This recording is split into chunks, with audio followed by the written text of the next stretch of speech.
तो मेरे चीतो गाइस, आज की इस वीडियो में आपको सीखने के योगदान देने वाले कारक, व्यक्तिगत और पर्यावरणीय कारण, यानी कि सीखने जो बच्चा कोई भी चीज़ें सीखता है उसमें उसका व्यक्तिगत यानी कि इंडिविजुअल और पर्यावरण यानी कि इन्वायरमेंट का क्या फैक्टर होते हैं जो उसके सीखने में योगदान करते हैं।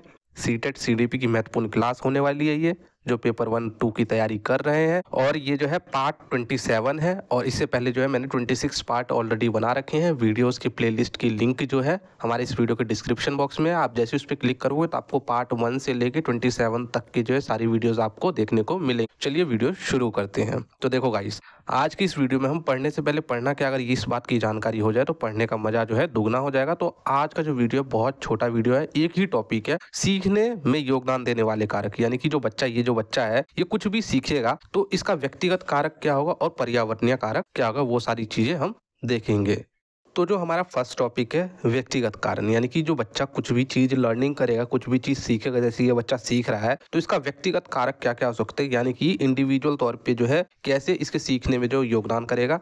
सबसे पहले व्यक्तिगत कारक में यदि अगर इस बच्चे को कुछ सीखना है तो सबसे पहले जो है बच्चे के अंदर प्रेरणा यानी कि मोटिवेशन होना चाहिए। जैसे मोटिवेशन वाला जो टॉपिक है मैंने इससे पिछले वाले वीडियोस में करा रखे हैं, आप उन वीडियोस को भी जरूर देख लेना। अगेन मैं आपको बता रहा हूँ कि आपको कहीं भी भटकने की जरूरत नहीं है, बहुत सारी वीडियोस है चैनल पे। तो आपको जो है इस वीडियो के डिस्क्रिप्शन बॉक्स में जो है सीटेट सीडीपी करके जो है प्लेलिस्ट मिलेगा। उस प्लेलिस्ट पे जैसे ही क्लिक करोगे ना, स्टेप बाय स्टेप सारी जो है वीडियोस के मतलब टॉपिक देखते जाना, उसको आराम से जो है पढ़ते जाना और नोट्स बनाते जाना। तो सबसे पहले अगर सीखने में कोई चीज योगदान देगा बच्चे का व्यक्तिगत कारक के रूप में तो वो है प्रेरणा, यानी कि बच्चा अगर मोटिवेट रहेगा किसी चीज को लेके, बच्चा जो है और अगर मोटिवेट ही नहीं रहेगा तो वो जो है किसी भी चीज को अच्छे तरीके से नहीं सीख पाएगा। मोटिवेट भी दो तरीके के होते हैं, यानी कि मोटिवेशन भी दो तरीके के होते हैं, जैसे कि मैंने पिछली वीडियो में आपको बताया है। मैं अगेन फिर से आपको बता देता हूँ, मोटिवेशन बच्चे में आंतरिक मोटिवेशन होनी चाहिए। बाह्य मोटिवेशन अगर होता है तो बच्चा किसी भी चीज को अच्छे से नहीं सीख पाएगा क्योंकि उसमें उसका इंटरेस्ट ही नहीं रहेगा। उसके बाद है सेकंड पॉइंट है क्षमता। क्षमता में क्या, इसकी एक्सप्लेनेशन मैंने इसलिए नहीं जो है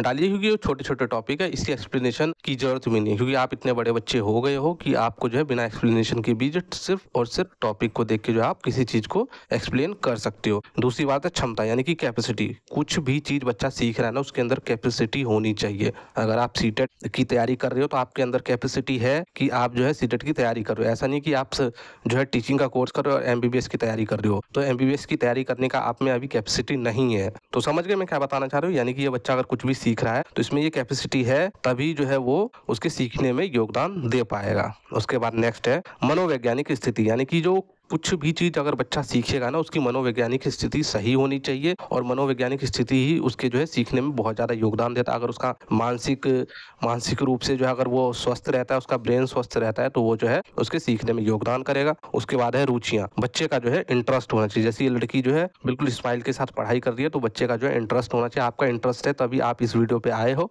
और हमारी क्लासेस को देख रहे हो और रेगुलर रूप से देख रहे हो और नोट्स बना रहे हो। अगर आपका इंटरेस्ट ही नहीं रहेगा, रुचि नहीं रहेगा सीटेट को पास करने में तो आप क्यों ही सीखोगे, क्यों ही हमारी वीडियोस पे आओगे, समझ गए। उसके बाद है ध्यान। सबसे मेन है कि जो मैं अभी आपको बता रहा हूँ, जैसे कि ये बच्चा ध्यान लगा के जो है पढ़ाई कर रहा है, अच्छा ये कैसे होगा, अच्छा ये कैसे होगा। तो किसी भी चीज को सीखने के लिए आपका ध्यान बहुत ज्यादा आवश्यक है, तो बिना ध्यान के जो है आप कोई भी चीज नहीं सीख सकते हो।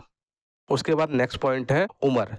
आप खुद सोचो, अगर कोई 2 साल का बच्चा है, आप अगर उसको जो है सीटेट की पढ़ाई दे दोगे तो क्या वो पढ़ पाएगा। तो भाई सीखने के लिए उम्र भी बहुत बड़ा एक फैक्टर है, इंडिविजुअल फैक्टर है। सही उम्र पे सही चीजें सीखी जाती है, उम्र के साथ जो है बच्चे को ज्ञान आती है, तो यानी उम्र भी बहुत बड़ा फैक्टर है। उसके बाद है, अब चलो हम चलते हैं पर्यावरणीय कारक में। पर्यावरणीय कारक में क्या है, जो एक्सटर्नल फैक्टर है। एक्सटर्नल फैक्टर क्या है, हमारा पर्यावरण, एनवायरमेंट। तो एनवायरमेंट कैसे हमारे सीखने में योगदान देता है वो भी देख लेते हैं। सामाजिक योगदान, आप अगर अच्छे समाज में रहोगे तो अच्छी चीजें सीखोगे और अगर आप बेकार समाज में रहोगे, गंदे समाज में रहोगे तो आप गंदी चीजें सीखोगे। जैसे कि बच्चे समाज में जो है अच्छे रूप से जो है बच्चे खेल रहे हैं, सीख रहे हैं, तो ये भी जो है सीखने में काफी ज्यादा योगदान देता है। उसके बाद आर्थिक, आप खुद सोचो, अगर आपके पेरेंट्स आर्थिक रूप से अगर कमजोर रहेंगे तो क्या आप पढ़ाई कर पाओगे। क्या आप जो है मतलब ये जो 1 लाख 1.5 लाख रुपए आपने फंसाए हैं डीएलएड के कोर्स में या बीएड के कोर्स में, हर स्टेट का अलग अलग वेरी करता है, मैं नॉर्मली बता रहा हूँ 1 लाख रुपए के करीब जो लगते हैं। आप खुद सोचो, अगर आपके पेरेंट्स के पास पैसे ही नहीं होंगे तो वो आपको जो है एडमिशन नहीं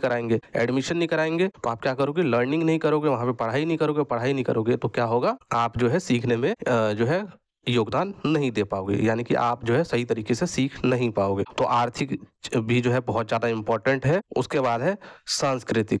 सांस्कृतिक क्या है? यानी कि कल्चर। हम कल्चर से भी काफ़ी सारी चीज़ें सीखते हैं, जैसे कि त्योहार हो गए हमारे, और भी काफ़ी सारे फेस्टिवल्स वगैरह हो गए, उनसे भी हमें काफ़ी सारी चीज़ें सीखने को मिलती है। तो ये भी जो है हमारे सीखने में काफ़ी योगदान करते हैं। उसके बाद है प्रौद्योगिकी का उपयोग। अब इसका सबसे अच्छा एग्जाम्पल है, अभी जो आप मेरे से कनेक्ट होकर पढ़ रहे हो, तो किसके थ्रू पढ़ रहे हो? कहीं ना कहीं फ़ोन के थ्रू, लैपटॉप के थ्रू, कंप्यूटर के थ्रू आप पढ़ाई कर रहे हो। तो यानी कि आपने जो है प्रौद्योगिकी का उपयोग किया, टेक्नोलॉजी का उपयोग किया है, और आप जो है घर बैठे जो है जो शिक्षा है उसको जो है प्राप्त कर रहे हो। तो ये भी जो है आपके सीखने में जो है काफ़ी ज़्यादा योगदान करता है। उसके बाद है धार्मिक, यानी कि धर्म। धर्म किस प्रकार से? कोई हिंदू है, कोई मुस्लिम है, कोई सिख है, कोई ईसाई है, उनके ग्रंथ होते हैं। तो हमारे हिंदू धर्म में, हमारे मुस्लिम धर्म में, हमारे सिख धर्म में, हमारे ईसाई धर्म में काफ़ी सारी चीज़ें ऐसी होती है, कुछ मॉरल वैल्यूज़ होते हैं जो हमारे जो है सीखने में योगदान करते हैं, कि हमें बड़ों के जो है आदर करना चाहिए, सम्मान करना चाहिए, जानवरों को नहीं मारना चाहिए। ये सारी चीज़ें धर्म हमारे को जो है बताता है। तो ये सारी चीज़ें भी जो है हमारे सीखने में जो है योगदान करता है। उसके बाद है विद्यालय। आप इसको विद्यालय यहाँ पे पॉइंट बना सकते हो, शिक्षक बना सकते हो। तो इसमें क्या है, जैसे स्कूल, आपने 12 साल पढ़ाई की है स्कूल में, तो स्कूल में जाके आपने जो पढ़ाई की है और अभी जो आप पढ़ रहे हो, सोचो अगर आप 12 साल स्कूल नहीं जाते तो क्या अभी आप जो मैं चीज़ें बता रहा हूँ वो आप समझ पाते? मैं क्या बता रहा हूँ? नहीं समझ पाते। तो कहीं ना कहीं आपके स्कूल में भी जो है क्या हुआ है, आपके सीखने में, आपके लर्निंग में जो है योगदान दिया है स्कूल ने। आपको जो वहाँ पे सारी मूल्य, मैं मूल्य बता रहा हूँ, मूल्य नहीं है, आपके मॉरल वैल्यूज़, मूल्यों का जो है वहाँ पे विकास किया गया स्कूलों में, कैसे किससे व्यवहार करना है। उसके बाद जो है सारी चीज़ें बताई गई है। तो ये सारी चीज़ें जो है स्कूली तौर पे जो हमें सीखने में योगदान देता है। तो आपको समझ में आया? तो आज की वीडियो में इतना ही है। हमारे चैनल, इस चैनल को लाइक, शेयर एंड सब्सक्राइब जरूर कर लेना। जय हिंद, जय भारत।